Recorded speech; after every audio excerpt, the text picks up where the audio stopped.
Today, we are going to discuss what we psychotherapists call the tortured, inner, dystopia of a British journalist named Polli Toynbee. It's Polli Toynbee's column appears every week in The Guardian, a liberal newspaper in the UK.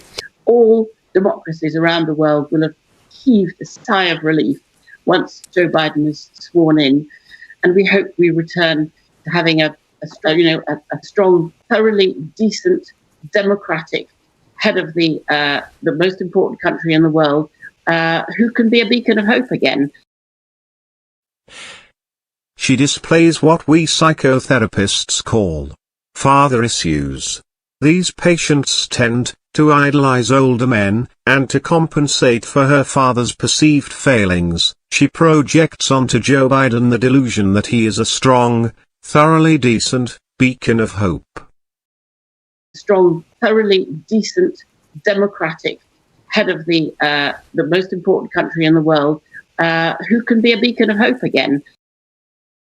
Unfortunately, we psychotherapists often see much more worrying, debilitating cases of self-delusion. So is this President Biden's moment at last? One man who thinks so. Perhaps this is former senior advisor Mo Vela. You know, there are those moments in life where you just look and you sit back and you can evaluate and assess, and you realize, wow, I think this person was being prepared for this moment in time. So it's more than just the coronavirus. I mean, Joe Biden's experience, his grace, his humility, his kindness, his empathy, all of these qualities and traits of who he is, were all preparing him for this inflection point in American history. But he is 78 years old. I mean, is he basically past it, being the leader of the free world? Absolutely not. I've never seen a more vigorous man. He's in phenomenal shape, mentally, physically, spiritually, emotionally. In every way you would want him to be fit. In every way you would want him to be prepared. And in every way you would want him to be qualified. Oh God, why didn't anybody tell me? I'm sorry, that was a private psychotherapist's joke.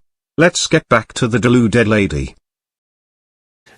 Jonathan, you've written extensively about the threat from domestic terrorism. How big a threat potentially do some of these armed individuals and groups pose?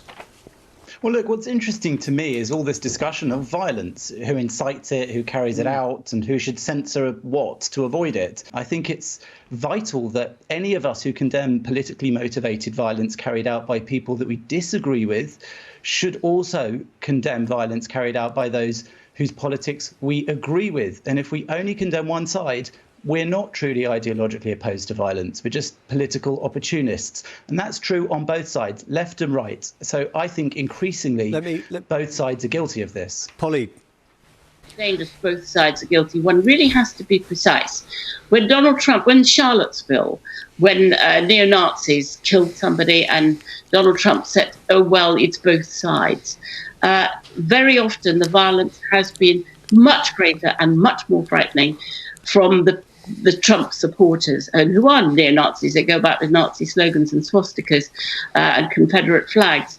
But to simply say it's all equivalent with Black Lives Matter, mostly peaceful demonstrations, sometimes a bit of rioting, but nothing on the scale of intentional violence of the Nazis, I think that's actually dishonest. So far, psychotherapists have found no cure for deluded Marxists.